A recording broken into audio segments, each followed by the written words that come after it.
مجھے ذرا صرف یہ بتا دیجیے گا، یہ جو بیلفور ڈکلیریشن تھی اس کے بعد ایک ریاست کا قیام وجود میں آیا تھا جس میں فلسطین کو الگ اور صہیونی کو الگ ایک اسٹیٹ دیا گیا تھا. تھوڑا سا مختصر بتا دیجیے تاکہ ہمارے ویورز کو پتہ چلے، پھر ہم آگے بات کریں. بالکل، یہ یونائٹڈ نیشنز کا مینڈیٹ کہلاتا تھا اور اس میں خاص طور پہ ایک پیلسٹائن کا اسٹیٹ تھا، ایک اسرائیل کا اسٹیٹ تھا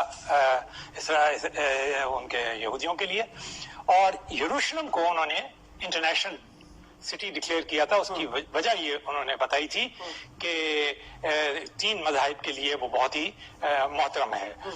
لیکن بعد میں اسرائیل نے اپنی فوجی قوت کو اور خاص طور پہ مغربی ممالک کی مدد سے بہت زیادہ بڑھانا شروع کر دیا، جو کہ عربوں نے محسوس کیا کہ یہ جو ہے یہ انکرژن جو ہے یہ بڑھتا چلا جائے گا. اس کی طاقت اگر بڑھتی چلی گئی تو پھر فلسطینی جو ہے وہ بالکل شاید نہ ہونے کے برابر طاقت میں ہوں گے، اور کچھ ہوا بھی ایسا ہی. اسی کا نتیجہ یہ نکلا کہ وہ جو آپ نے بالفور ڈکلیریشن کیا تھا وہ تو بہت یعنی پرانی بات تھی، فوراً 1970. ہاں جی بالکل.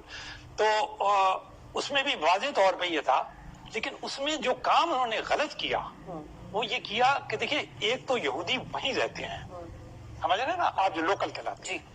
ایک وہ لوگ جو کہ باہر سے آ کر وہاں پر آباد ہوئے، جو اعتراض کیا جاتا ہے وہ یہ کیا جاتا ہے کہ آپ نے باہر سے لا کر امپلانٹ کیے ہیں وہاں پہ، ٹھیک ہے نا. تو اور ان کو پھر ایکچولی انہوں نے ساری طاقت لے لی، انہوں نے وہی ٹیکنالوجی ٹرانسفر کی جو انتہائی جدید ملکوں کے اندر تھی. تو نتیجہ یہ ہوا کہ وہ ایڈوانٹیج کا، اور پھر چونکہ سارے ویسٹرن پاورز کی طاقت اس کے ساتھ تھی، خاص طور پہ سپر پاور دنیا بھر سے یہودیوں کو لا کے وہاں امریکہ نے.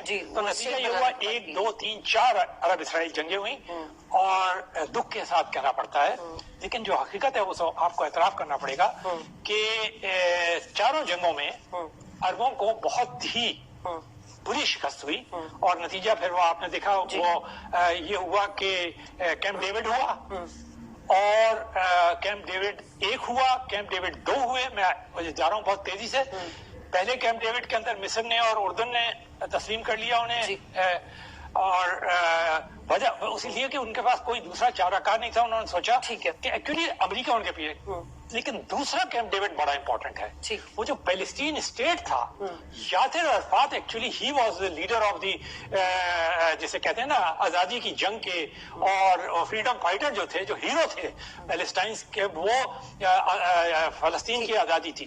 تو انہوں نے کیمپ ڈیوڈ کیا اور 2001 کے اندر پیلسٹائن اسٹیٹ قائم کر دیا، جس کے آج کل محمود عباس وہ ہیں. لیکن گڑبڑ یہ ہو گئی کہ 2006 کے اندر وہ بھی 2 ٹکڑوں میں ٹوٹ گیا. جو ویسٹ بینک اور غزہ کا حصہ تھا وہ جو تھا وہ علیحدہ ہو گئے. الفتح کے پاس یہ ویسٹ بینک چلا گیا، غزہ کے پاس. یعنی ہم اپنے ناظرین کو اس طرح بھی سمجھا سکتے ہیں کہ